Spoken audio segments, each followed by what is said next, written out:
Hello, good afternoon and good morning around the world. We're about to go live on Smart Money Culture TV there on your TV in Texas and Louisiana. And of course, we are streaming live around the world. Just waiting for that lead in right now.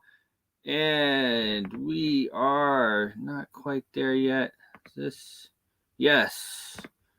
Should be live right about now. Okay, welcome Texas, welcome Louisiana. Thanks for joining us on your TV sets there in Texas and Louisiana. Hats off to Smart Money Culture TV for giving us such a wonderful platform to work off of. A lot going on today. Of course, we have Trump there at his hearing, and the oral arguments about Colorado keeping him off the ballot. Really interesting stuff. I just heard an exchange. Actually, I'm going to play it for you. We have, of course, Hawaii just canceled the Second Amendment for the people there, which is absolutely unbelievable. I really just don't even know really what to think of it. Just really shocking. And, as well, we have the Asian markets have continued to pump with the quantitative easing, the money printing of Asia right now, which is what's going on. I'm sure it's quite coordinated with the powers that be here. And, we'll see how long that lasts. So they're printing up the money. The Bank of Japan came out this morning and said that they are going to continue with lower rates. Basically, they're not going to aggressively change anything. Their rates are actually negative. So I'm going to jump right in here. I hit the wrong button there. So I can double hear me again. Okay, so I am going to share my screen because what just got put out on Trump, and I know Trump is also going to do he is going to also do a hearing. So I'm going to be keeping my eye, or a hearing. He's going to do a press release. So I'll be keeping my eye on that as well. But this is just fresh off the press, an exchange between Murray, which is the Colorado lawyer, and Justice Clarence Thomas. Listen to this. And this is just to give you a little bit of preface. Justice Clarence Thomas takes down the Colorado attorney. This is my words. Jason Murray during the Trump's Fourth Amendment hearing, the Supreme Court, SCOTUS. He asked for examples. And of course, Murray doesn't have any examples because there are actually no examples of a state keeping a national person running for national office off of the states have created under their Article 1 and Article 2 powers to run elections. But it would states have created under their Article 1 and Article 2 powers to run elections. But it would seem that particularly after states have created under their Article 1 and Article 2 powers to run elections. But it would seem that particularly after Reconstruction and after the Compromise of 1877 and during the period of Redeemers, that you would have that kind of conflict. There were a plethora of Confederates still around. There were any number of people who would continue to either run for state offices or national offices. So it would seem that would suggest that there would at least be a few examples of national candidates being disqualified, if your reading is correct. Well, there were certainly national candidates who were disqualified by Congress refusing to seat them. I understand that, but that's not this case. Did states disqualify them? That's what we're talking about here. I understand Congress would not seat them. Other than the example I gave, no. But again, Your Honor, that's not surprising because there wouldn't have been, states certainly wouldn't have the authority to remove a sitting So what's the federal purpose officer. What was the purpose of the Section 3? The states were sending people. The concern was that the former Confederate states would continue being bad actors. And the effort was to prevent them from doing this. And you're saying that, well, this also authorized states to disqualify candidates. So what I'm asking you for, if you are right, what are the examples? Well, Your Honor, the examples are states excluded many candidates for state office, individuals holding state offices. We have a number of published cases of states considering I understand that. I understand the states. controlling state elections and state positions. What we are talking about here are national candidates. I understand you look at Foner or Foote, Shelby Foote or McPherson, they all talk about, of course, the conflict after the Civil War. And there were people who felt very strongly about retaliating against the South, the radical Republicans. But they did not think about authorizing the South to disqualify national candidates. And that's the argument you're making. And what I would like to know is do you have any examples of this? Many of those historians have filed briefs in our support in this case, making the point that the idea of the 14th Amendment was that both states and the federal government would ensure rights, and that if states failed to do so, the federal government certainly would also step in. But I think the reason why there aren't examples of states doing this is an idiosyncratic one of the fact that elections worked differently back then. States have a background power under Article 2 and the 10th Amendment to run presidential elections. They didn't use that power to police ballot access until about the 1890s. And by the 1890s, everyone had received amnesty and these issues had become moot. So I don't think the history tells us. Sort of look at Justice Thomas's questions sort of from the 30,000 foot level. I mean, the whole point of the 14th Amendment was to restrict state power, right? States shall not abridge privileges of immunity. They won't deprive people of property without due process. That's Robert. They won't deny equal protection. And on the other hand, it augmented federal power under Section 5. Congress has the power to enforce it. So wouldn't that be the last place that you'd look for authorization for the states, including Confederate states, to enforce, implicitly authorized, to enforce the presidential election process? That seems to be a position that is at war with the whole thrust of the 14th Amendment and very ahistorical. So as well here we have Gorsuch. Gorsuch appears to come out as well. Except that this court has held. You're not contesting this, except that this court has held. You're not contesting that this court has held. You're not contesting this or asking us to revisit that decision in Thornton or term limits or whatever you want to call it, that it has to come from some federal constitutional authority. No, we are not, Your Honor. Okay. And here we're not talking about the qualifications clause, right? Nobody's talking about whether he's 35 years old or natural born, whatever, right? Not at issue, okay? Under the 14th Amendment and Section 3. So that's where you have to find your authority, right? We find our authority in Article 2, in states' plenary power to run their election. Federal election, but this is for a federal office. It has to come from the Constitution, and you're seeking to enforce Section 3. We're suggesting that in their broad power to determine them, to select presidential electors in any manner they see fit, they can take account of Section 3 and apply Section 3. Could they do it without Section 3? Could they disqualify somebody for, on whatever basis they wanted outside of the qualifications clause? That would run into term limits, I would think so, right? So it has to come back to Section 3. And if that's true, how does that work, given that Section 3 speaks about holding office, not who may run for office? It was a point Mr. Mitchell was making earlier, and I just wanted to give you a chance to respond to it, because it seems to me that you're asking to enforce in an election context a provision of the Constitution that speaks to holding office. So it's different than the qualifications clause, which is all about who can run and then serve. Yeah.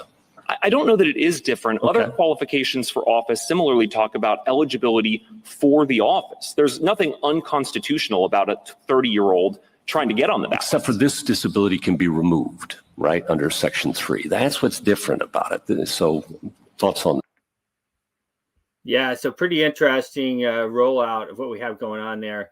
Of course, guys, they're just trying to keep him off the ballot because they're scared that he's going to win, obviously. I mean, that's what we have going on here. And so hopefully, I always say this, the Supreme Court is not going to save us. And but that does sound good. I'll admit that. But judges in general are not revolutionists. The supreme robes are not going to save us. And we saw a little bit of that with one of the recent rulings that came out as well. I don't have a lot of faith in them saving us. They have a different role in everything. Okay, so but hopefully, fingers crossed that this should be a pretty easy slam dunk case.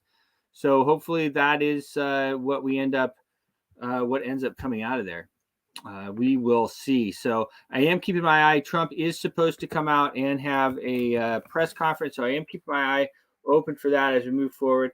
The Dow Jones Industrial is down. Oh, here's Tuberville. Tuberville had something to say about all this too. Good old Tuberville. We love Tuberville around here. He's a good guy. Here's what he had to say. They're using illegal. Now Democrats across state capitals across America have decided, and they're trying to kick President Donald Trump off the ballot in November. They're using a legal theory that has never, ever been used before. It goes way beyond the Constitution. It twists the words of our Constitution into something that has never been. Democrats like to talk about our democracy. They love it. They love to talk democracy. But Democrats are desperately trying to stop the American people from deciding who will be our next president. Pretty crazy. That's Coach Tommy Tuberville. Now Democrats across Tuberville's awesome. Justin Kavanaugh dropped some common sense. Trump has not been charged. This is from one of my friends here. Ballot access determinations in election cases are decided all the time. He had the opportunity to call witnesses remotely. He didn't use all of his time at trial. There was ample process here, and this is how ballot access determinations in election cases are decided all the time. Okay. Second question. Some of the rhetoric of your position, I don't think it is your position, but some of the rhetoric of your position seems to suggest unless the states can do this, no one can prevent insurrectionists from holding federal office. But obviously, Congress has enacted statutes, including one still in effect, Section 2383 of Title 18 prohibits insurrection. It's a federal criminal statute. And if you're convicted of that, it says shall be disqualified from holding any office. And so there is a federal statute on the books, but President Trump has not been charged with that. So what are we to make of that? Two things, Your Honor. Section 2383 was initially enacted about he had the opportunity to call witnesses remotely. Yep. President Trump has not been charged with insurrection. Well, of course, that'll probably come pretty soon. So, yeah, it's a crazy situation here that we have going on in our political discourse. Absolutely, really unbelievable what we have going on. I am keeping an eye on kind of just refreshing. Probably Trump will wait until these oral arguments are over and then come out. But pretty interesting stuff. There was ample the fact that everything that we have going on is a lot of posturing. If you even look at what just came out, I saw one of these guys who's always complaining about the Republicans. He comes out and he says, the way that we can make sure that we get the funding, the Ukraine funding, is by having just a couple of the Republicans not vote for any of the different rule changes until they bring that up to the floor. Just absolutely unbelievable that, we have a border that's wide open. We have thousands and thousands of people coming over, and, equal pass, guys, equal pass. I fear everything. And I'm a bit cynical after being in Washington for so many years, but everything that I see, okay, so they closed down Eagle Pass, and there's 3 people are coming across instead of 3,000 per day coming through Eagle Pass. But what does it look like a mile up the road? You know what I mean? What does what does it look like somewhere else? I mean, we saw the video of land that is supposed to be in control. I played it here on the show. In control by the National Guard, supposed to have total control of that land, and they were busing around what appeared to be migrants, bringing them across the border. So, it's a lot of smoke and mirrors that we have here in Washington to get things that they do to get things done. I don't think anybody thinks that there's any way in anybody's mind that we should be sending money overseas to foreign wars while everything is such a mess here. And on that note, I wanted to talk real quick about tax, because the real tax, and I'm going to be watching here as we go into commercials as well over in Texas and Louisiana, because I want them to hear this too. But I put this out a little bit earlier. According to the U.S. Treasury Department, the government spent $6.13 trillion in 2023. They plan to collect about $1.5 trillion from income tax. That means the real tax rate is actually 4 times higher. Do the math, okay? They already spent $1.6 trillion in 37 days of 2024. Listen to what the real tax is. Listen to this. And if you do that, you can stop worrying. Keep your eye on one thing and one thing only: how much government is spending. Because that's the true tax. Every budget is balanced. There is no such thing as an unbalanced federal budget. You're paying for it. If you're not paying for it through it in the form of explicit taxes, you're paying for it indirectly in the form of inflation or in the form of borrowing. The thing you should keep your eye on is what government spends. And the real problem is to hold down government spending as a fraction of our income. And if you do that, you can stop worrying about the debt. Keep your eye on one thing. So pretty interesting. She says, keep your eye on one thing and one thing only, and that is how much they're spending. How much they're spending. So as I mentioned, we spent $6.13 trillion the government spent, according to the U.S. Treasury Department, last year. And we're about to collect $1.5 trillion in income tax. That is 4 times as much. That's 4x. So that means your real tax rate is actually 4 times higher when you include inflation. Because as he said, it's always, the books are always budgeted. It always is budgeted.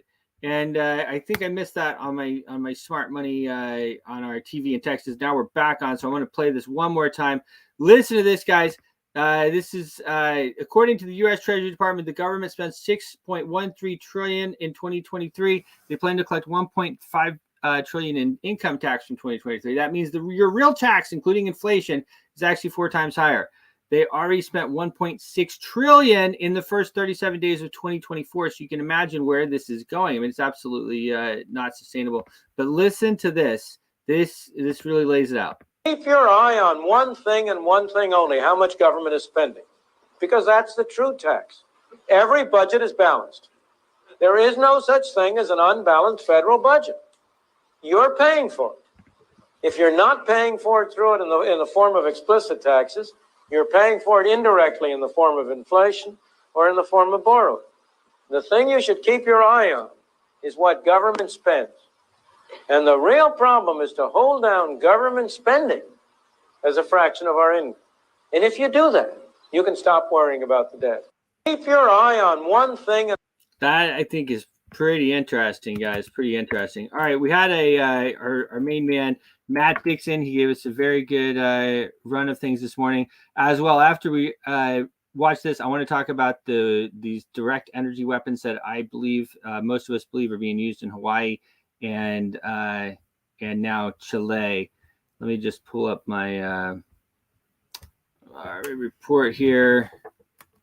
Impact money. So Matt joined us in the morning. Does an amazing job of putting together the markets. And so I wanted to play him. Here he is, 6 hours to go. Texas, good morning, Louisiana. Narrative, some sort of dirty flavor. I mean, I'm just sharing screen pretty much straight away, so I'm trusting you can see my screen there. Well, I think we both added it to stage 1. There we go. Yes. Actually, what I'll do first of all, I'm actually just going to show the Japanese yen. Yes. The yen are doing things in a different way. They've not raised interest rates in the same way that America and the rest of the world have. And because of that, the yen has been weakening. So as this goes up, this is the dollar against the yen. It's showing dollar strengthening, yen weakening. And that's because they've kept interest rates really, really low in Japan, as you said, but they do manipulate the market. So they do something that's called, they actually manipulate the yield curve, and they intervene in the currency markets. So they have an active policy, and I think it's called some sort of dirty float or something it's called, because it's supposed to be a freely floating currency, but yet they intervene and manipulate the currency. So clearly it's not freely floating. The Japanese government manipulate that currency dramatically, and they do it to try to ensure their trade, to manage their trade expectations, so to promote trade and so on. So a weak yen actually means they can sell very, very cheaply and be very, very competitive. And so that's why I think they've kept such a weak yen to support their economy. And others do it in different ways. As you know, China are pumping money into the economy and releasing liquidity to keep things afloat. So they're all doing it in different ways, sometimes in competitive ways, but it's just quite interesting to see. And we'll just look around a few different cryptos and various currencies today. I just thought it's quite interesting looking at Bitcoin because, as I said yesterday, I believe there are warning signs out there, and I've actually put on the volume indicator today. I'll just show it. You can see it just here.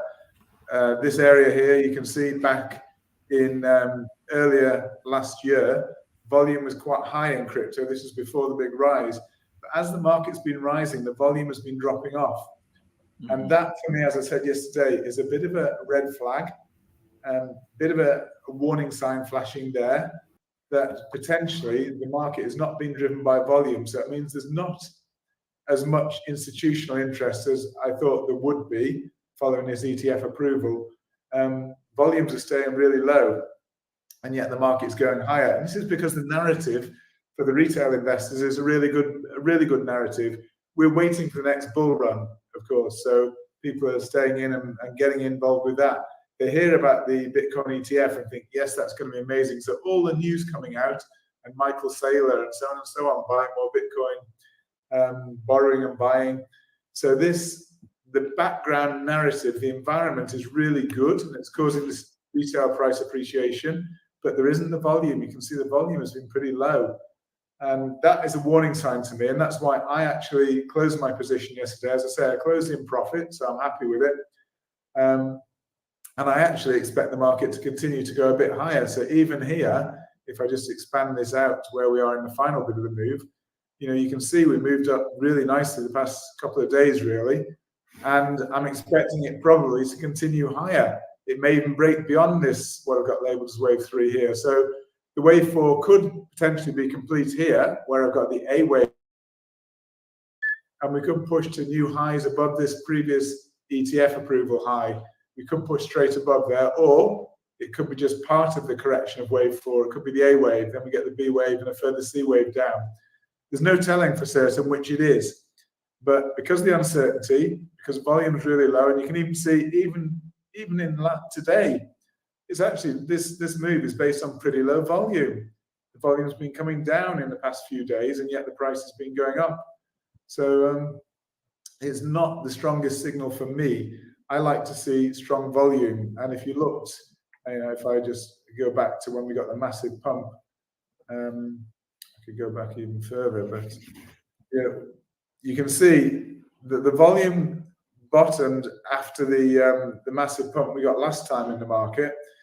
But then when the market had bottomed around the FTX low, volume started coming into the market, and that's what drove the price up initially. That's a good sign. I was actually telling you there's some major participants in the market buying in with this heavy. That was when you messaged me and said I'm dollar cost averaging Ethereum. Yeah, absolutely. Yeah. So that was just a great sign. These are the sort of things you need to be looking at, not at today's price, but what's causing the price, what's driving it, and who's behind it, what volume is behind it. And so we could see here there's big volume coming into the market.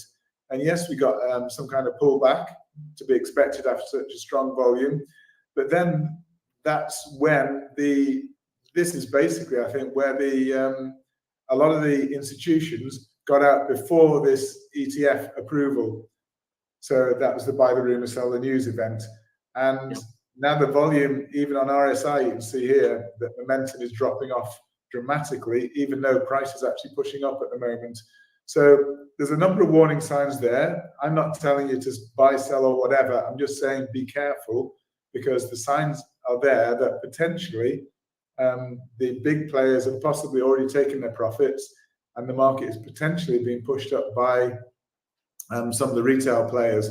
And I think they'll probably still push it again higher. I mean, I've got here, once this blue wave 4 is complete, whether it's here or here, we should push up in a fifth wave, again, which will probably be on even lower volume. And then we'll probably start to see maybe some divergence in the market ready for a potential sell-off. So I won't run through too many, because I know you've got other guests today, but I thought it's just good to look at that. And we can look at the volume across different assets. So, for example, we'll look at the S&P 500. Even the S&P is actually, the volume, again, is not that high, considering we're at new all-time highs in the market. You can see volume's pretty low. So once again, it's not being driven so much by, by big players in the market. And we can see we've got a 5-wave move nearing completion, I think, here.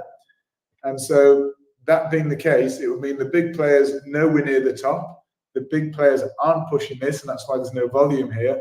But the retail players are still seeing, oh, this is amazing, new all-time highs. The market's going just up and up and up, and they're pushing the market up without much volume. But the big players, I think, have already taken their profits.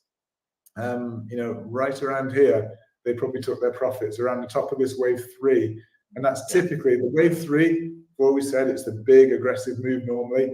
That's at the end of that is where you see the big players taking the profit. And then it's just the retailers left in, pushing the price up again from there. And that's where trouble potentially comes. And, here's the dollar index. Again, people have been calling a top in dollar index, saying it's coming down. Well, at the moment, we cannot say. There's no particular sign that dollar index is turning. There's no particular reason for it to turn at the moment. It may turn, but I'm just saying there's no particular technical indicators saying. I don't see any divergence there in particular. There's no real reasons for it to turn. And at the moment, the expectation is that the US are going to keep rates higher for longer, which means upward pressure on interest rates, upward pressure on US dollar. And we know that the others are manipulating the currencies, like Japan and China are pumping money into the market. So even though they have fixed currency, it's still basically providing liquidity, whereas America aren't. But money's still flowing into the dollar for now, because it's got such high interest rates that people want to get the higher return you can get from the dollar than you can get from, why would you invest in yen? In yen bonds, for example, producing nothing, when you can invest in US dollar, giving you massive returns, and also it's actually appreciating. So you got a double win there. So that's why money is still flowing into the dollar for the time being. And even oil price is still pushing up a little bit here. I do think that this is probably, before we get another fall in oil prices. So there's a lot going on in the market at the moment. When I say a lot in terms of signs for us and signals for us. But the big news that we're waiting for is on the 13th. It's going to be the next CPI numbers coming out of the US. Yeah. So core is expected to stay stable, meaning it's not declining. And we'll see what happens with the overall rates. But with inflation staying high in the US, it means that, that's why the Fed, I guess, aren't lowering rates, because inflation is still high. And if we were to see a tick up in inflation, that would be devastating for risk assets, I believe, because it would mean that the Fed are unable to lower rates, and they will be keeping higher rates for longer. And who knows? They could even raise rates again. You just don't know. There could be a shock in the market. So that would be a shock. Yeah. So all eyes on the US and the US inflation. That's next Tuesday. So it's very close, only a few days away. And that'll give us some clear direction, I think, on the market. Solana is one of the few, I think, that's maintained pretty good volume. I mean, it's maintained good volume throughout most of this. But even so, volume, you can see even here, has actually declined whilst the market's been rising in this final move here. And again, that's reasonably typical, potentially of a B wave, which is usually on low volume. If it is a B wave, it could be that wave 4 completed here, but I've got it labeled as A, with a B wave just pushing up a bit, and then another push down in a C wave to finish wave 4. So that again is reasonably typical that we're seeing volume dropping off. So even Solana, which is the sort of token of the hour, everyone's singing about Solana. Although you do know probably that Solana had another outage on was it yesterday or the day before? They had an outage. Basically, the network was down for, I think it's 25 minutes. They fixed it quite quickly. It's the 6th time it's happened, I think. And it didn't actually affect the price, surprisingly. So maybe people are just getting used to it. But it just shows that Solana still has some scalability issues, and that they recovered the situation very quickly. But it does leave room for other up-and-coming cryptos to step into the potential void, because Solana, yes, it's amazing. It's got amazing transaction speeds, but it's an inflationary token. And I'm telling you, there's others up and coming that I'm going to be telling you about that could potentially challenge Solana's elevated position. I didn't say top spot because still Ethereum's still in that top spot, I guess, of those tokens. But Solana's right up there. It's I mean, in terms of performance, it's outperformed everything, hasn't it? It's been amazing. It's been amazing. I mean, it down from like $10 up to where it is now. I mean, 10x, I think even more. Pretty interesting though that they stopped the chain again, or it stopped. It was basically shown over the last year or so after the FTX collapse that when they stopped it before, it was on purpose, and they were forcing through transactions before other transactions. They were holding certain ones and forcing other ones. And that's what we talk about a lot, guys, with being careful with a lot of these new tokens. They are eminently controllable. You want to make sure they're great for making money. I mean, it's outperformed everybody. But you have to keep that in mind because it is, even though it's kind of decentralized, it's quite centralized. You're absolutely right, and that is one of the issues with Solana, that to run a node is very, very expensive with Solana.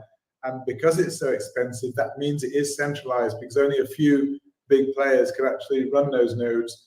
And that's why, again, I will be looking at alternatives and presenting alternatives, which actually is very, very cheap to run nodes, validation nodes.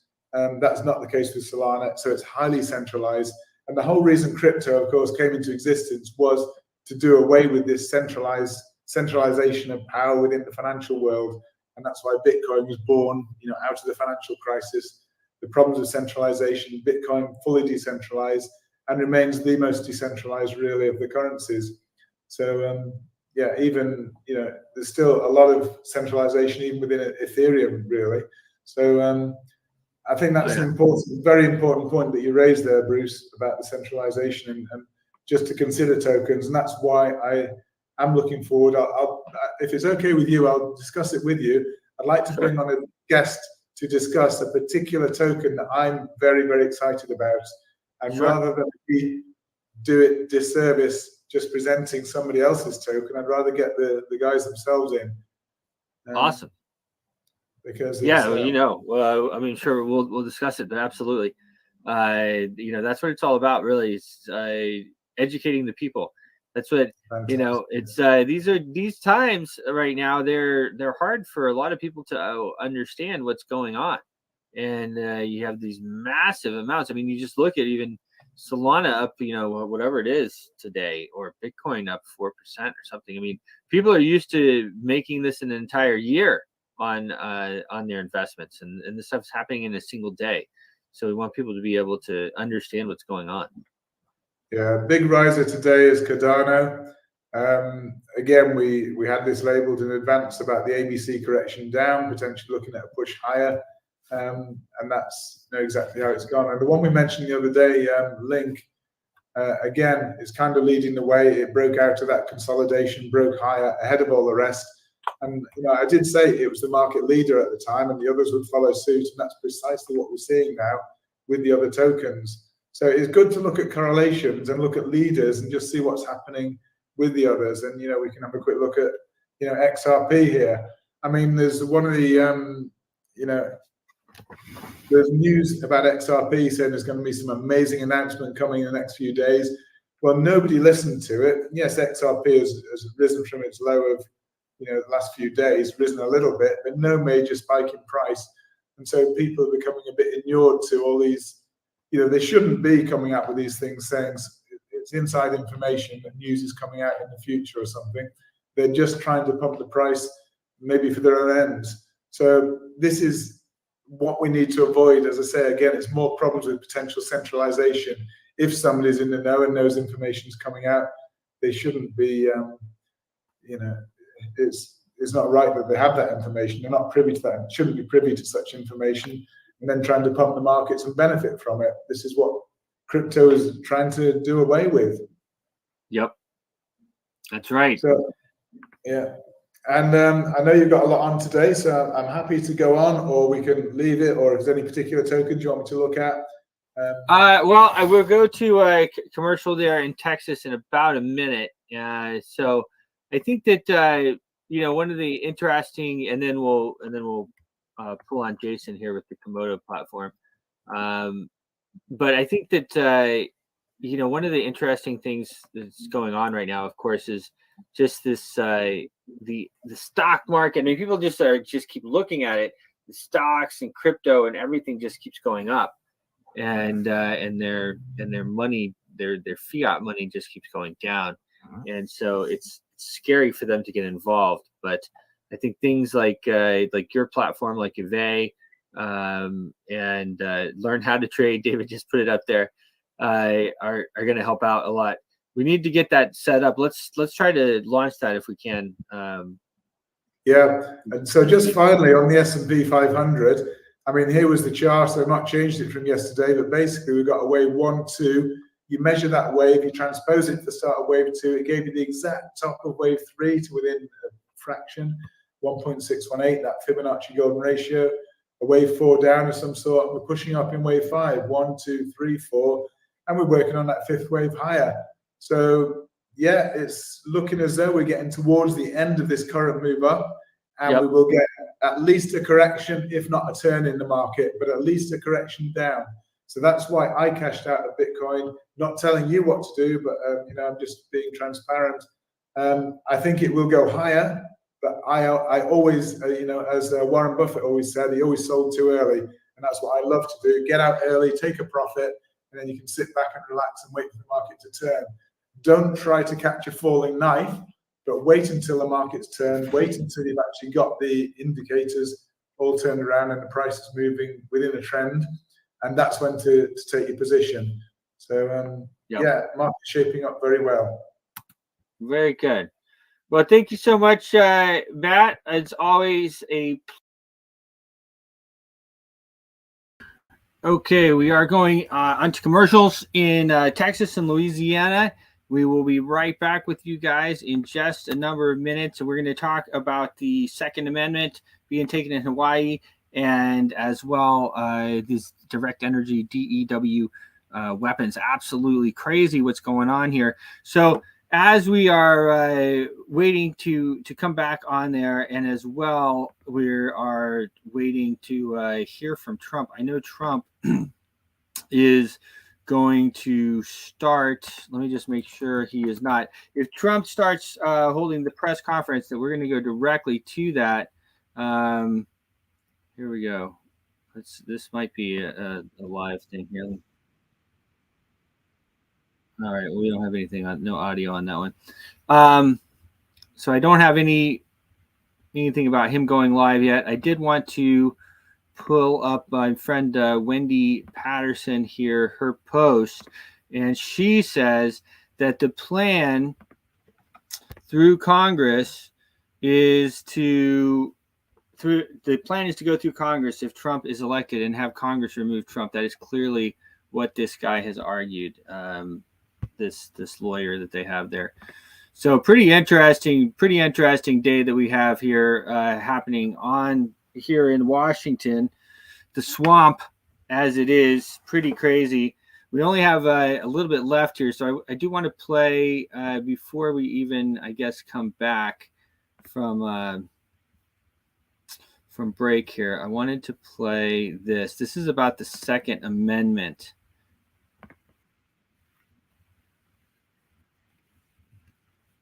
Let me make sure I am on the right tab. Here we go. Inside of Hawaii, we have breaking news coming out of Hawaii. The Hawaii State Supreme Court has just declared that the right to keep and bear arms can be nullified inside of Hawaii because the spirit of aloha demands it. At issue is Hawaii's place to keep law, which is not all that dissimilar from other laws passed by states like New Jersey and New York, which basically said that even if you could have a gun, you could only keep it at your home, at your place of business, at the shooting range. You can't really possess it unlocked anywhere in between.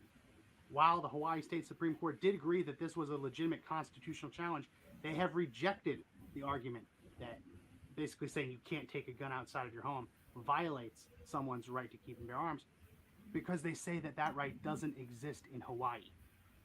The Hawaii State Supreme Court has decided that Heller and Bruin were wrongfully decided because they conflict with the spirit of aloha. This is the really relevant part. I'll read it out loud.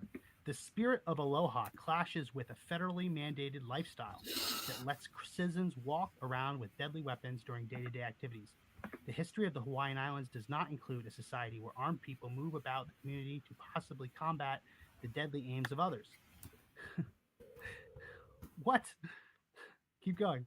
The government's interest in reducing firearms violence through reasonable weapons regulations has preserved peace and tranquility in Hawaii. A freewheeling right to carry guns in public degrades other constitutional rights. The right to life, liberty, and the pursuit of happiness encompasses a right to freely and safely move in peace and tranquility. Laws regulating firearms in public preserve ordered liberty and advance these rights. There is no individual right to keep and bear arms under Article 1, Section 17, so there is no constitutional right to carry a firearm in public for possible self-defense. This is wild. I've never seen something like this. I've never seen a state Supreme Court flagrantly and openly defy the United States Supreme Court and try and claim that incorporation doctrine doesn't exist. I mean, that's the concept that in the 14th Amendment, the Due Process Clause, that basically forced all states to abide by the clauses within the Bill of Rights. That even though the Bill of Rights talks about a federal right, it applies at the state and local level as well. We've all kind of become desensitized to words like insurrection, but this is without a doubt a legal insurrection to have a state Supreme Court declare that the, quote, spirit of aloha, end quote, should trump a Supreme Court ruling. Absolutely insane. This is the kind of ludicrous argument you'd expect to see from Shannon Watts and Moms Demand Action, not a state Supreme Court. But it shows just how necessary New York State Rifle and Pistol Association v. Bruin was. Basically, the Supreme Court saying that every other court had got it wrong when they had engaged in interest balancing to decide whether the Second Amendment is violated by gun control laws. Interest balancing is the concept that the government can violate your rights if doing so is in pursuit of some kind of legitimate state interest, right? So what Bruin decided and held was that no, you can't uphold gun control laws that are flagrantly unconstitutional because it pursues some kind of other state interest. No, you have to look at historical precedent. What the Supreme Court in Hawaii is trying to do is point to the Kingdom of Hawaii, which, no, it doesn't work like that. Just because the Kingdom of Hawaii did not recognize a right to keep and bear arms doesn't mean that it no longer exists, that it somehow trumps the United States Constitution. If Hawaii wanted to continue living under the Kingdom of Hawaii's laws, then Hawaii should never become a U.S. state.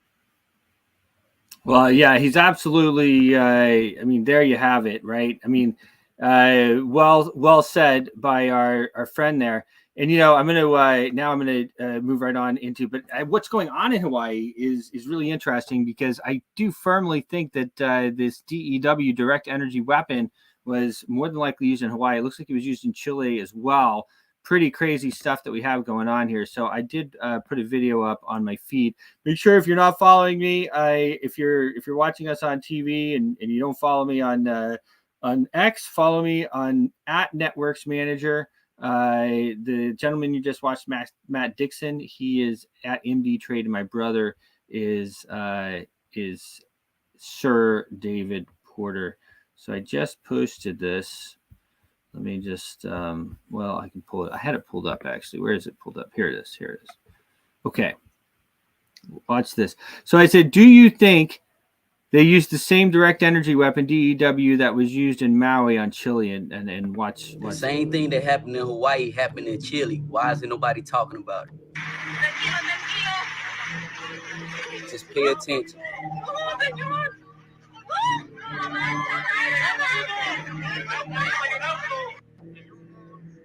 Listen to what she's saying. Look at the caption.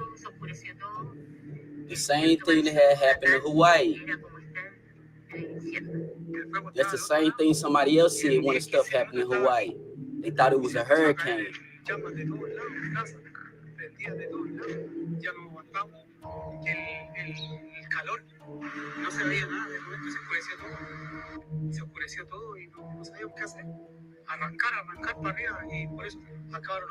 This is crazy. Eso de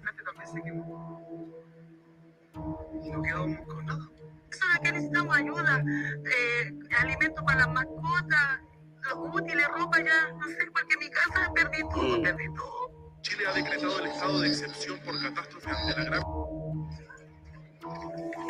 Check it out. Look just like the footages from Hawaii, from Maui. It's all seem familiar, right? They've been using these direct energy machines. This is crazy. Pay attention.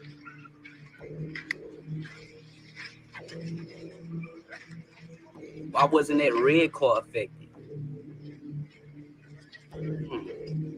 Check this one out. This is crazy. 20s, demolished. This was no forest fire. They said that it was a forest fire. This is crazy. Why isn't the blue?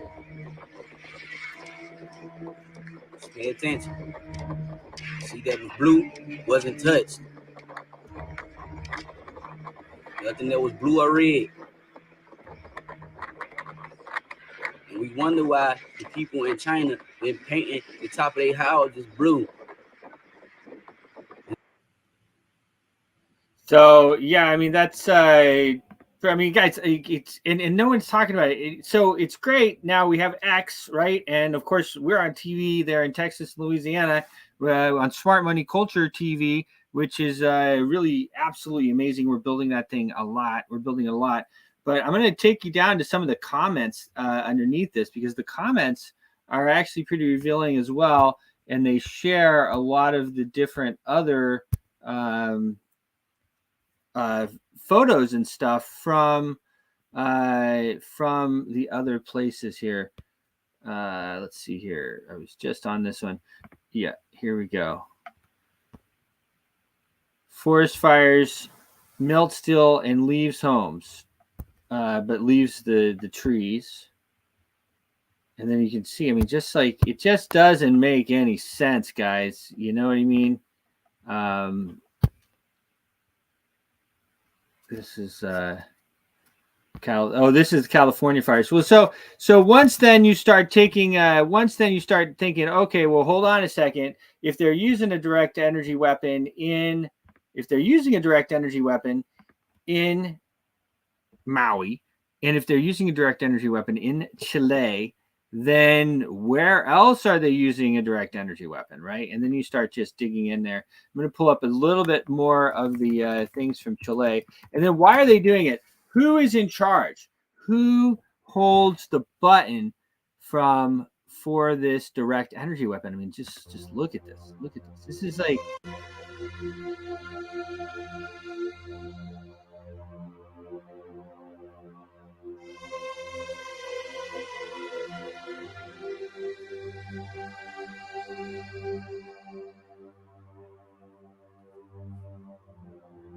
No one's talking about Chile. Why are they not talking about Chile?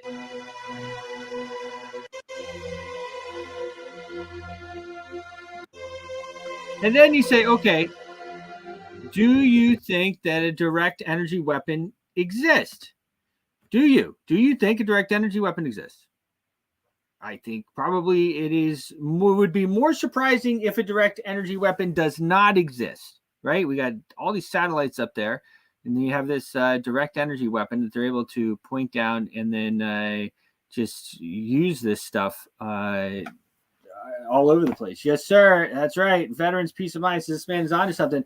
This is a big deal. And then if they're able to do this and then force the change that they want, I mean, Obama always loved Hawaii. He always loved Hawaii. And that was, I mean, whether he was born there or not, who knows? But that has been like his, he was like claiming all kinds of land, saying it was like forever wild and everything. I remember just huge, massive parts of lands where Hawaii could never develop. And then you have this, I was just there. I mean, I've been to Hawaii a number of times. I was in Maui. I love Maui. Maui is absolutely beautiful. So sad what happened there. But, even me going there, of course, I am a big Second Amendment supporter. And, obviously they were not used to that over there. I can just put it that way. And, but, that is part of the United States, and it has, and so with this direct energy weapon coming in, now they take away the Second Amendment rights. Now, of course, I'm assuming that's going to be sent up to the Supreme Court and probably batted down. But, they already started grabbing land. I mean, the local government there is grabbing land. They sent people back into the fires. Like, I mean, it's just, it's crazy, the stories that, come out of there. Now, the interesting part as well, let's see, something that doesn't add up about these wildfires. People are starting to.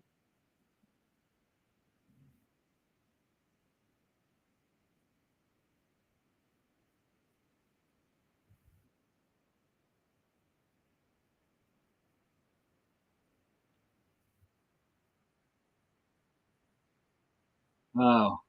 A lot of people as to what could be happening. So I want to continue to be able to do that.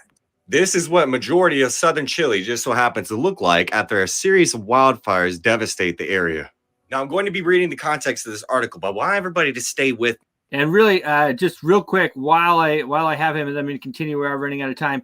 But Chile and Mexico just came out strongly against Israel as well in their Gaza operations, and then this happened. So who is in control of this direct energy weapon? Me here, okay, because it gets really sketchy. And it's ironic because I've touched upon this subject before in the Maui wildfire situation. And I enlightened a lot of people as to what could be happening. So I want to continue to be able to do that. So like I stated, I'm going to be reading the context of this article and what's actually happening. But I want you to be able to stay with me here, okay? Because like I stated, things get very, very sketchy. As you can see, days after devastating wildfires ripped through Chile's Pacific coast, ravaging entire neighborhoods and trapping people fleeing in cars, officials said on Sunday that at least 112 people have been killed and hundreds remain missing, and warned that the number of dead could rise sharply. And as you can see in quotations, that number is going to go up. We know it's going to go up significantly. President Gabriel Boric said earlier in the day when 64 deaths have been confirmed. He described the fires in the Valparaiso region as the worst disaster in the country since a cataclysmic earthquake in 2010 left more than 400 people dead and displaced 1.5 million people.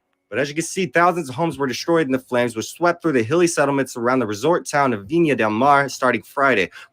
Build, right? And they just so happen to be associated with this specific conference, which just so happened to happen in Maui as well. As you can see here, the 4th LA Conference on Sustainable Development of Energy, Water, and Environment Systems was held on the 14th through the 17th of January in 2024 in Viña del Mar, Chile.